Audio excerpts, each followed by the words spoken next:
Vitamins protein की आवश्यकता शरीर की वृद्धि तथा स्वस्थ रहने के लिए होती है। प्रोटीन युक्त भोजन को प्रायः शरीर वर्धक भोजन भी कहते हैं। विटामिन्स रोगों से हमारे शरीर की रक्षा करते हैं। विटामिन्स हमारी आँख, अस्थियों, दांत और मसूड़ों को स्वस्थ रखने में भी सहायता करते हैं। विटामिन्स कई प्रकार के होते हैं जिन्हें अलग अलग नामों से जाना जाता है। इनमें से कुछ विटामिन को vitamin A, vitamin B, vitamin C, vitamin D, vitamin E तथा विटामिन के नाम से जाना जाता है। विटामिनों के एक समूह को विटामिन बी कॉम्प्लेक्स के नाम भी कहते हैं। हमारे शरीर को सभी प्रकार के विटामिन्सों की अल्प मात्रा में आवश्यकता होती है। विटामिन ए हमारी त्वचा तथा आँख को स्वस्थ रखता है। विटामिन बी बहुत से रोगों से लड़ने में हमारी मदद करता है। विटामिन डी हमारी अस्थियों और दांतों के लिए कैल्शियम का उपयोग करने में हमारे शरीर की सहायता करता है। विटामिन वे कार्बनिक यौगिक जो अति अल्प मात्रा में मनुष्य एवं जंतुओं के सामान्य स्वास्थ्य, शरीर की वृद्धि एवं पोषण तथा जीवन के लिए आवश्यक होते हैं। अत्यधिक आहार कारक या विटामिन्स कहलाते हैं। इन्हें विटामिन्स नाम फंक ने दिया। ये इंपॉर्टेंट है, आप ये याद कर लीजिए। विटामिन को जो नाम दिया वो विटामिन का नाम फंक ने दिया था। विटामिनों की कमी से अनेक रोग हो जाते हैं। अगर आपने प्रॉपर मात्रा में भोजन में अगर आपने विटामिन नहीं लिए हैं तो उससे अनेक से रोग हो जाते हैं। इन रोगों को एक्टिवामिनोसिस कहते हैं। इन जो रोगों को कहते हैं वो एक्टिवामिनोसिस कहते हैं। अधिक मात्रा में विटामिन लेना भी हानिकारक होता है। इस अवस्था को हाइपर विटामिनोसिस कहते हैं।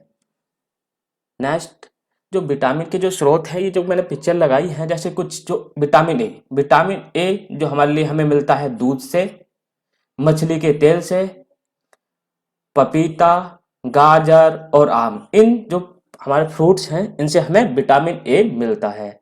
इसी प्रकार विटामिन बी जो अनाज है हमारा, जैसे चावल वगैरह, फलियां हैं और मांस, इनसे हमें विटामिन बी मिलता है। विटामिन सी जिसमें प्रमुख है हमारे संतरा, नींबू, आंवला, टमाटर और मिर्च, ये जो प्रोडक्ट हैं इनसे हमें विटामिन सी मिलता है। उसी के साथ साथ विटामिन डी जो हमें दूध से, मक्खन से, मांस से, अंडा, मछली और सूर्य के प्रकाश से हमें विटामिन डी मिलता है। अगर हमें विटामिन डी लेना हो तो हम सूर्य का प्रकाश भी इस्तेमाल कर सकते हैं। जो हमारे त्वचा में जो बसीय अम्ल होते हैं, जो सूर्य से प्रकाश लेते हैं, वो हमारे बसीय अम्लों को विटामिन डी में कन्वर्ट कर देता है। तो सूर्य का प्रकाश भी हमें विटामिन डी लेने में हेल्प करता है। डूमर ने सन 1920 में विटामिनों का अक्षर क्रम में नाम रखने का विचार रखा। विटामिनों को दो समूहों में वर्गीकृत किया गया है। जो दो वर्ग हैं, पहला जैसे विटामिन के स्रोत, कमी एवं प्रकार की ये टेबल है। इसमें जो दो प्रकार है, सबसे पहला प्रकार हम अलग अलग हो गया, जो एक होते हैं वसा में घुलनशील विटामिन और दूसरे होते हैं जल में घुलनशील विटामिन। जो कुछ ये जो दिए गए हैं, जो चार विटामिन है, vitamin A, vitamin D, vitamin ई और विटामिन के, ये जल में घुलनशील नहीं होते हैं, ये केवल वसा में घुलनशील होते हैं। अब देख लेते हैं इन्हें। इनके साथ साथ विटामिन का नाम रखने के साथ साथ इनका जो केमिकल नेम है उन्हें भी याद करना होता है। विटामिन ए जिसे हम रेटिनॉल भी बोलते हैं, इसके जो स्रोत हैं कैरोटीन, रंगाव से, जिगर व आंतरीय श्लेष्मा की कोशिकाओं में संश्लेषित दूध, मक्खन, अंडा, जिगर और मछली का तेल, इनसे हमें विटामिन ए मिलता है।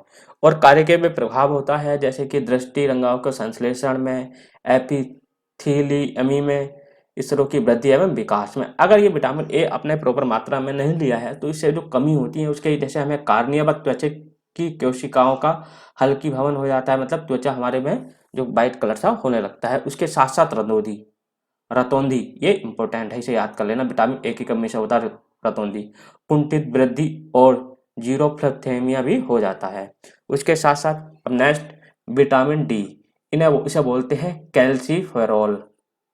इसके जो स्रोत हैं मक्खन से, जिगर, मछली का तेल, गुर्दे, अंडे, त्वचा एवं ईस्ट में और सूर्य के प्रकाश के संश्लेषण से हमें ये विटामिन डी मिलता है। उसका कार्यकारी प्रभाव होता है जो मतलब ये पॉजिटिव करता है हमारे शरीर में, उसमें कैल्शियम और फॉस्फोरस का अपचय में भी करता है, हड्डियों और दांतों में वृद्धि करता है। अगर आपने इसे प्रचुर मात्रा में नहीं लिया तो इसे कमी होने वाले रोग हमें सूखा रोग भी हो सकता है। उसी के साथ साथ एस्टोमेलेशिया भी हो जाता है।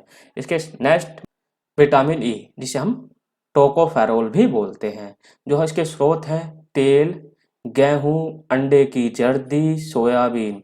और जो हम अगर इसका जो अगर लेते हैं प्रचुर मात्रा में तो यह हमारी कोशिका झिल्ली की सुरक्षा में सहायता प्रदान करता है, जिन्हें की एपिथेलियम की वृद्धि, पेशियों की क्रियाशीलता में बढ़ाता है। उसे अगर इसके साथ साथ अगर आपने विटामिन ई अगर नहीं लिया तब तो सबसे पहले हमारी जो जनन क्षमता में कमी हो जाती है। अगर आपने ये प्रॉपर नहीं लिया है विटामिन ई तो हमारी जनन क्षमता में कमी हो जाती है। उसके साथ साथ जनजांग एवं मांसपेशियां भी कमजोर हो जाती हैं अगर आपने विटामिन ई को प्रॉपर मात्रा में नहीं लिया है। नेक्स्ट विटामिन के जिसे हम नेप्थोक्विनोन भी बोलते हैं। इसके स्रोत हैं हरी पत्तियां, अंडा, जिगर, टमाटर, गोभी, सोयाबीन आदि के बैक्टीरिया। और अगर आप प्रॉपर मात्रा में लेते हैं तो इससे जो हमारा होता है जिगर में प्रोथोबिन का संश्लेषण सही होता है। अगर ये आपने प्रचुर मात्रा में नहीं लिया है तो इससे जो कमी से प्रभाव होगा हमारे चोट पर रुधिर का थक्का ना जमने से अधिक रुधिर स्राव हो जाएगा। अगर आपने प्रचुर मात्रा में नहीं लिया है विटामिन के तो जो हमारी जो चोट लगती है उस पर जो थक्का जमता है वो थक्का नहीं जमेगा और जिससे कि अधिक मात्रा में हमारा जो रुधिर और जो ब्लड है हमारा बह जाएगा। उसके बाद नेक्स्ट है हमारा जल में घुलनशील विटामिन। जो प्रमुख हम अगर बात करें जल में घुलनशील विटामिन की तो हमारा विटामिन बी जिसके पूरा कॉम्प्लेक्स होता है, विटामिन एच, फोलिक अम्ल और विटामिन सी। आइए अब इसे देखते हैं विस्तार से। विटामिन बी वन जिसे हम थायमीन भी बोलते हैं, विटामिन बी वन को थायमीन बोलते हैं। जो इसके स्रोत हैं अनाज, फलियां, सोयाबीन, दूध, ईस्ट, अंडे एवं मांस, ये विटामिन बी वन के स्रोत होते हैं। और इसके जो कार्य अगर आपने सही मात्रा में लेना तो इसका जो होता है कार्बोहाइड्रेट एवं अमीनो अम्ल जो होते हैं अपचय में सहायता के लिए आवश्यक एंजाइम का निर्माण करते हैं, यानी सह एंजाइम होते हैं। अगर आपने यह प्रचुर मात्रा में नहीं लिया है तो ये बेरी रोग हो जाता है। आपने पढ़ाई भी होगा कि जो विटामिन बी की कमी से बेरी रोग हो जाता है। उसके साथ साथ ये ध्यान रखने की जरूरत है जो विटामिन बी कॉम्प्लेक्स में बी वन के कारण होता है कि जो विटामिन बी वन होता है उसके कारण विटामिन बेरी रोग होता है। अब नेक्स्ट बात करते हैं विटामिन बी टू की जिसे राइबोफ्लोविन भी बोलते हैं। उसके स्रोत हैं पनीर, अंडे, ईस्ट, हरी पत्तियां, मांस एवं जिगर। इसके साथ साथ जो अगर आपने प्रचुर मात्रा में लिया तो इससे होने वाले लाभ हैं उपापचय में महत्वपूर्ण सह एंजाइमों, फैट तथा एफएन के घटक होते हैं। अगर आपने इसे कम अगर प्रॉपर मात्रा में नहीं लिया है तो इससे जो रोग होता है किलोसिस हो जाता है। इसके साथ निकोटिनिक अम्ल में जो स्रोत हैं ईस्ट, मांस, जिगर, मछली, अंडे, दूध, मटर, मेवा एवं फलियां। और इसके जो सहायता होते हैं अगर ये सही मात्रा में ले रहे हो तो अब उपापचय में महत्वपूर्ण सह एंजाइमों का निर्माण करते हैं। एनएडी तथा एनएडीपी के भी प्रमुख घटक होते हैं। और अगर इसमें नहीं लिया है तो हमें मानसिक और त्वचा संबंधी जो विकार होते हैं वो हो जाता है जिसे हम पेलाग्रा भी बोलते हैं। विटामिन बी सिक्स जिसे पायरिडोक्सिन भी बोलते हैं। इसका जो स्रोत है दूध, ईस्ट, अनाज, मांस, जिगर एवं मछली इसके मुख्य स्रोत होते हैं। तो इसमें अगर इसका सही मात्रा में ले तो ये प्रोटीन के उपापचय में आवश्यक एंजाइमों और सह एंजाइमों का निर्माण करते हैं। और अगर आपने प्रचुर मात्रा में नहीं लिया है तो इससे होने वाले रोग रुधिर क्षीणता यानी रुधिर में कमी आ जाती है, चर्म रोग तथा पेशियों में ऐंठन होने लगती है। उसी के साथ पैंटोथेनिक अम्ल के जो स्रोत हैं अंडे, जिगर, मांस, दूध, टमाटर, मूंगफली एवं गन्ना। और इसके जो प्रभाव सही पॉजिटिव प्रभाव होता है वो अपच में सहएंजाइम ए का घटक का निर्माण करते हैं। अगर आपने इसे प्रचुर मात्रा में नहीं लिया है तो इससे होने वाले रोग चर्म रोग, वृद्धि कम हो जाती है, कि जो वृद्धि होती है वो कम होती है। उसके साथ साथ बाल सफेद एवं जनन क्षमता कम हो जाती है। अगर आपने पैंटोथेनिक एसिड अगर प्रचुर मात्रा में नहीं लिया है तो आपने देखा होगा कि आजकल जो हमारे भोजन में है ये कम हो रहा है, तो उसी के कारण मुझे लगता है ये बाल जो हमारे सफेद हो रहे हैं वो उसी के कारण हो रहे हैं, कि बहुत से लोगों को आपने देखा होगा कि जो जल्दी 20-25 साल की उम्र में ही आपके बाल सफेद होने लगते हैं। अब नेक्स्ट विटामिन एच, जिसे बायोटिन भी बोलते हैं, और इसके जो स्रोत हैं मांस, गेहूं, अंडा, मूंगफली, चॉकलेट, सब्जी, फल एवं ईस्ट। और इससे जो प्रभाव पड़ता है, पॉजिटिव प्रभाव अगर आप ले रहे हैं तो बसीय एवं अमीनो अम्ल सहित अन्य पदार्थों के संश्लेषण अभिक्रिया में सह एंजाइम का कार्य करते हैं। अगर इसका आपने प्रचुर मात्रा में नहीं लिया तो उससे होने वाले रोग चर्म रोग और बालों का झड़ना भी इससे हो जाता है। फोलिक अम्ल समूह, अगर आप इसके जो स्रोत हैं हरी पत्तियां, जिगर, सोयाबीन, ईस्ट, गुर्दे, फलियां एवं आंत के जीवाणु। उसके साथ साथ पॉजिटिव इसमें अगर आप ले रहे हैं तो वृद्धि, रोधिकाओं का निर्माण एवं डीएनए का संश्लेषण भी इसी से होता है। अगर आपने प्रचुर मात्रा में नहीं लिया, इससे होने वाली कमी, मेलाग्लोब्लास्टिक एनीमिया और कुंठित वृद्धि हो सकती है आपको। इसके बाद मोस्ट इम्पोर्टेंट विटामिन B12, इसमें साइनोकोबाल एमीन भी बोलते हैं, जो इसके स्रोत हैं मांस, मछली, जिगर, अंडा, दूध एवं आंत के जीवाणु। और इससे होने वाले पॉजिटिव प्रभाव में अगर आप प्रचुर मात्रा में ले रहे हो तो वृद्धि, रुधिरणाओं का निर्माण एवं न्यूक्लिक अम्लों का जो संश्लेषण इससे होता है। अगर आपने नहीं लिया है तो इसके प्रचुर मात्रा में आपके खाने में नहीं है तो इससे परनीशियस एनीमिया हो जाता है और तंत्रिका तंत्र में गड़बड़ी हो जाती है। ये आपको विशेष ध्यान रखना चाहिए। उसके साथ साथ विटामिन सी, जिसे एस्कर्बिक अम्ल भी बोलते हैं, इससे जो स्रोत है नींबू या वंश के फल, टमाटर, सब्जियां, आलू व अन्य फल से भी जो खट्टे पदार्थ होते हैं उससे विटामिन सी मिलता है।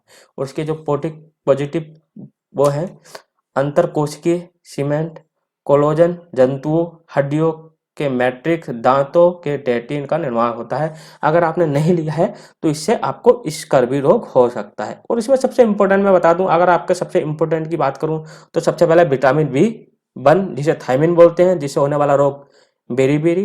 नंबर 2 पे विटामिन B2 जिसे साइनोफ्लोविन बोलते हैं, जिससे होने वाला रोग क्लोसिस। उसके बाद मैं बात करता हूँ विटामिन B12 की, साइनोकोबाल एमीन, जिससे होने वाले रोग एनीमिया और तंत्रिका तंत्र में गड़बड़ी। उसके बाद विटामिन सी, एस्कर्बिक अम्ल, जिससे होने वाले रोग जो है स्कर्वी। तो ये इंपॉर्टेंट है, आपको याद रखने जरूरी है। अब बात करते हैं नेक्स्ट की, खनिज लवण। हमारे साथ साथ भोजन के साथ में हमें कार्बोहाइड्रेट, प्रोटीन, वसा, विटामिन, उसी के साथ साथ हमें खनिज लवणों की भी आवश्यकता होती है। आइए उस पर बात करते हैं। खनिज लवण के धातु, अधातु और उनके खनिज लवण यानी मिनरल लवण कहलाते हैं। खनिज लवण हमारे शरीर का 4% भाग बनाते हैं। खनिज लवण 2 प्रकार के होते हैं। पहला होता है बृहत पोषण तत्व, यानी जिन्हें हमें अधिक मात्रा में आवश्यकता होती है। बृहत पोषक तत्व, इन तत्वों की शरीर को अधिक मात्रा में आवश्यकता होती है। उदाहरण के कैल्शियम, फॉस्फोरस, पोटेशियम, गंधक, सोडियम, क्लोरीन और मैग्नीशियम, इन्हें हमें बृहत मात्रा में आवश्यकता होती है। उसी के साथ साथ हमें कुछ पोषक तत्व जो सूक्ष्म होते हैं यानी कम मात्रा में आवश्यकता होती है। सूक्ष्म पोषक तत्व, इन तत्वों को शरीर को बहुत कम मात्रा में आवश्यकता होती है। उदाहरण के लिए हमें आयोडीन, जो मोस्टली हमें नमक से मिलता है, लौह, कोबाल्ट, फ्लोरीन, मोलिडेनम और सेलेनियम, ये सूक्ष्म पोषक तत्व हैं जो हमारे शरीर के लिए आवश्यक होते हैं। अब कुछ प्रमुख पोषक तत्व के बारे में बात कर लेते हैं। इसमें सबसे पहला है लोहा। यह हीमोग्लोबिन प्रोटीन निर्माण में सहायक होता है। जो हीमोग्लोबिन प्रोटीन हमारे उसमें जो ब्लड में होती है उसके निर्माण में सहायक होता है। हीमोग्लोबिन लाल रंग का रुधिर में पाया जाने वाला श्वसनीय वर्णक है। हमारे जो शरीर का जो रुधिर होता है या ब्लड होता है उसका जो कलर लाल होता है वो हीमोग्लोबिन के कारण ही होता है। यह लड़कियों में 35 मिलीग्राम और लड़कों की अपेक्षा 25 मिलीग्राम मात्रा में अधिक पाया जाए। तो लड़कियों में जो होता है वो अधिक मात्रा में होता है, 35 मिलीग्राम मतलब एक नॉर्मल होता है, और लड़कों में 25 मिलीग्राम होता है। क्यों जो लड़कियों में अधिक पाया जाता है? क्योंकि उन्हें मासिक चक्र के दौरान लड़कियों में अधिक रुधिर की हानि होती है। जो उन्हें मासिक तंत्र होता है या महीने में जो मासिक धर्म होते हैं उसमें उनके जो ब्लड होता है वो बह जाता है, तो इसलिए इन्हें अधिक मात्रा में लोह की आवश्यकता होती है। लोह आयरन की कमी में रक्तपरता या अनीमिया हो जाता है। अगर आपने प्रचुर मात्रा में नहीं, अगर आपने जो भोजन खा रहे हैं उसमें अगर लोह प्रचुर मात्रा में नहीं है तो आपको अनीमिया हो जाएगा, और आपका हीमोग्लोबिन जो नॉर्मली 13 से 16 होता है वो धीरे धीरे 6, 7, 8 तक आ सकता है। उससे जो लोह के प्रमुख जो स्रोत हैं जैसे पालक, आपको सेब और मांस, ये प्रमुख आपके स्रोत हैं लोहा के लिए। Next, calcium. यह अस्थि एवं दांतों के निर्माण में सहायक होता है। जो कैल्शियम होता है हमारी अस्थियां यानी जो हमारी हड्डियां होती हैं और जो हमारे दांत होते हैं उनके निर्माण में सहायक होता है। कैल्शियम रुधिर स्कंदन, पेशी संकुचन एवं हृदय की कार्यप्रणाली को पुनः आवश्यक है। जो कैल्शियम होता है हमारा रुधिर का जो हमारा जो क्षमता है उसमें पेशियों का संकुचन मतलब जो पेशी हमारी चलती फिरती है, और हृदय की जो हमारा हृदय जो काम करता है उसमें जरूरी होता है। बच्चों एवं गर्भवती स्त्रियों को अधिक मात्रा में कैल्शियम की आवश्यकता होती है, और कैल्शियम के मुख्य स्रोत हैं हमारे दूध और अंडा। अगर आप अंडा और दूध प्रचुर मात्रा में ले रहे हैं तो आपको कैल्शियम की कमी नहीं होगी। Next, iodine. यह थायरोक्सिन निर्माण हेतु आवश्यक है। जो हमारे शरीर में जो थायरोक्सिन का निर्माण होता है वो आयोडीन के द्वारा होता है। थायरोक्सिन शारीरिक, मानसिक एवं लैंगिक विकास को नियंत्रित करता है। आयोडीन कमी से घेंगा यानी गौटियर रोग नामक रोग उत्पन्न हो जाता है अगर आपने प्रचुर मात्रा में आयोडीन नहीं लिया है। प्रचुर मात्रा में आयोडीन लेने के लिए आपको जो स्रोत है मछली, नमक, जो हम नॉर्मल बेसिक जो लेते ही हैं नमक में आयोडीन नमक, उसके साथ साथ हमारा अदरक और पालक, ये हमारे महत्वपूर्ण हैं। नेक्स्ट बात करते हैं फॉस्फोरस की। यह अस्थि एवं दांत निर्माण हेतु आवश्यक है। फॉस्फोरस के मुख्य स्रोत दूध, हरी पत्तेदार सब्जियां, अनाज, अंडा आदि प्रमुख हैं। या आप पिक्चर देख भी सकते हैं जो फॉस्फोरस के लिए हमें दूध, केला, मिर्च, अनाज और जो फलियां हैं ये इम्पोर्टेंट है। ये अब बात करते हैं नेक्स्ट की, रुक्षांश। भोजन में प्रोटीन वसा के अलावा भी हमें कुछ रुक्षांश की जरूरत पड़ती है यानी फाइबर मटेरियल की आवश्यकता होती है। यह कुछ भोज्य पदार्थों में पाए जाने वाला तंतुमय पदार्थ यानी फाइबर मटेरियल है। अधिकांश रूप में रेशेदार फल एवं सब्जियां रुक्षांश के रूप में प्रयुक्त किए जा सकते हैं। यह कब्ज को रोकने हेतु अधिक मात्रा में भोजन में मिलाया जाता है। अब बात करते हैं हमारे शरीर का सबसे जरूरी पोषक तत्व जल की। जल का सामान्य सूत्र H2O है। जल के एक अणु में एक ऑक्सीजन परमाणु और 2 हाइड्रोजन परमाणुओं से सहसंयोजी बंध द्वारा बंधित होता है। जो हमारा जल का जो सूत्र होता है H2O, इसमें क्या है, एक आपका ऑक्सीजन परमाणु 2 H परमाणुओं से सहसंयोजक बंध द्वारा जुड़ा होता है। H2O संरचना में प्रत्येक ऑक्सीजन परमाणु के पास 2 एकाकी युक्त इलेक्ट्रॉन होते हैं। ऑक्सीजन के पास 2 इलेक्ट्रॉन होते हैं जो ऑक्सीजन के एक परमाणुओं से सहसंयोजन द्वारा बंध द्वारा जुड़े होते हैं। अगर मैं विस्तार से बात करूं, जैसे आपका ऑक्सीजन है, इसका एक परमाणु एक इलेक्ट्रॉन ये है, एक ये है। आपका हाइड्रोजन जिसमें केवल एक इलेक्ट्रॉन होता है, आपके 2 हाइड्रोजन है टोटल, तो एक एक दोनों के पास होगा, ये इसके साथ सहसंयोजन बंध से बंधा होता है। यह कार्बनिक पदार्थ है और मानव शरीर का 60 से 75% भाग बनाता है। जो जल होता है हमारे शरीर का 60 से 75% भाग बनाता है। यह पसीने एवं वाष्पन द्वारा शरीर का ताप नियंत्रण करता है। अगर आपके शरीर में ज्यादा टेम्परेचर हो रहा तो ये पसीना और वाष्प के द्वारा निकाल देगा और आपको नियंत्रित करेगा। यह पाचन, परिवहन एवं उत्सर्जन में सहायक होता है। जल की कमी के कारण निर्जलीकरण यानी डिहाइड्रेशन हो जाता है। नेक्स्ट, संतुलित आहार। संतुलित आहार किसे कहते हैं? जिससे कि हमारे शरीर को जो बेसिक हमारी ज़रूरतें हैं वो मिलती रहें। उसके लिए देख लेते हैं, ऐसा आहार जिसमें सभी पोषक तत्व उचित अनुपात में सम्मिलित होते हैं संतुलित आहार या बैलेंस डाइट कहलाता है। पर्याप्त मात्रा में पौष्टिक भोजन करने से हमारी सेहत अच्छी रहती है। पौष्टिक और पर्याप्त भोजन वह होता है जो शरीर की आवश्यकताओं के अनुसार सभी पोषक तत्व को उपलब्ध कराता है, वह संतुलित आहार कहलाता है। नेक्स्ट, भोजन की सफाई। भोजन का हमारे स्वास्थ्य से सीधा संबंध है। बिल्कुल, अगर आपने शरीर के लिए भोजन सबसे आवश्यक है और सीधा संबंध भी है। अगर आप जिस तरह का भोजन खाते हैं, हमारा जो स्वास्थ्य और शारीरिक हमारा मानसिक जो विकास होता है उसी के आधार पर होता है। भोजन केवल हमारी भूख को संतुष्ट नहीं करता बल्कि विभिन्न शारीरिक एवं मानसिक गतिविधियों के लिए पौष्टिक तत्व भी उपलब्ध कराकर हमें स्वस्थ रखता है। यदि भोजन स्वस्थ ना हो यानी स्वच्छ ना हो तो इससे लाभ के बदले हानि हो सकती है।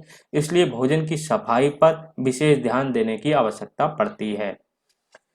खाद्य पदार्थों में रोग उत्पन्न करने वाले सूक्ष्म जीवों जैसे जीवाणु एवं कवक आदि के अधिक संख्या में मौजूद होने या फिर खाद्य वस्तुओं में रोगाणुओं द्वारा उत्पन्न विषैले पदार्थों के मौजूद होने के कारण उत्पन्न होने वाले रोगों को भोजन विषाक्त कहते हैं।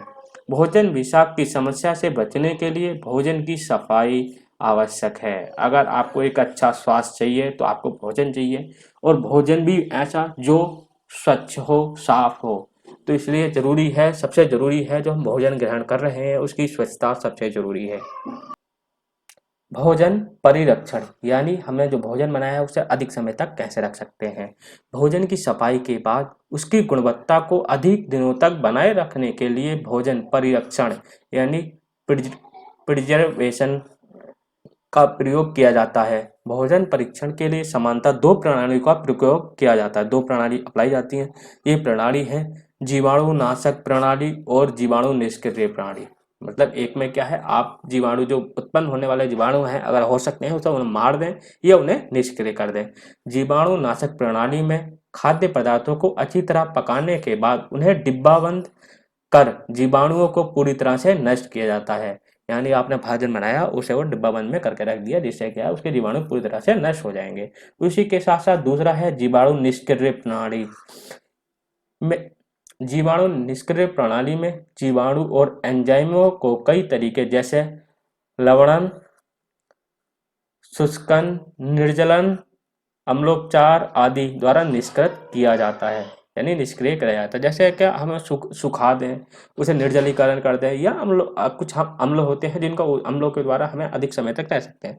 जैसे निर्जलीकरण, जैसे हमारा दूध होता है, अगर हम आप ऐसे ही रख दें तो एक या दो एक आध देर में खराब हो जाता है। बट उसके बाद हमें पॉस्चराइजेशन कर देते हैं, जो हमें सूखा दूध मिलता है उसमें निर्जलीकरण की प्रक्रिया अपनाई जाती है और जो सूखा दूध होता है वो काफ़ी अधिक समय तक हम उसे चला सकते हैं। यानी आप उसका जल निकाल दें, आपका दूध बन गया। जब आपको उपयोग करना है तो उसमें जल मिला लें और दूध का उपयोग कर सकते हैं। तो ये जो प्रक्रिया होती है बहुत अधिक मतलब अधिक समय तक हमारा जो दूध है वो सही रहता है।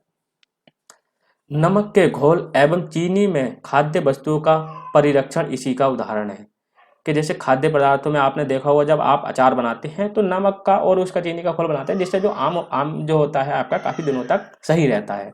खाद्य वस्तुओं में नमी को निकाल देने को निर्जलन कहते हैं। पत्तेदार सब्जियों, फूल गोभी आदि को इसी विधि से सुखाकर परिरक्षित किया जाता है। आपने देखा होगा जैसे हम पत्तेदार सब्जियां होती हैं उन्हें क्या करते हैं हम सुखा लेते हैं। जैसे हम मेथी का एग्जाम्पल लें कि जैसे आप मेथी सीजन में होती है उसे क्या करते हैं हम काट के और सुखा लेते हैं।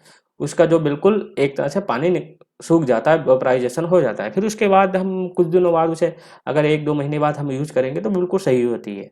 तो उसी के साथ फूल गोभी आदि बहुत सी वस्तुओं का हम सुखा कर रख सकते हैं। आइए अब देखते हैं सीटेट में आए हुए इससे रिलेटेड इस पार्ट चैप्टर से लेके यानी भोजन से। भोजन फर्स्ट जो पार्ट आपको वीडियो 4 में प्रोवाइड कराया है मैंने और पार्ट सेकंड जो वीडियो 5 यानी इसी वीडियो में आपको प्रोवाइड कराया है। तो उससे रिलेटेड क्वेश्चन जो सीटेट में आ रखे हैं और जो बार बार रिपीटेड होते हैं और सेम टू सेम ऐसे ही क्वेश्चन रखा मिलेगा आपको। तो जरूरी है आप वीडियो को लास्ट तक देखें। दूध में निम्नलिखित में से कौन से पोषक तत्व होते हैं? दूध में हमारा कौन कौन से होते हैं?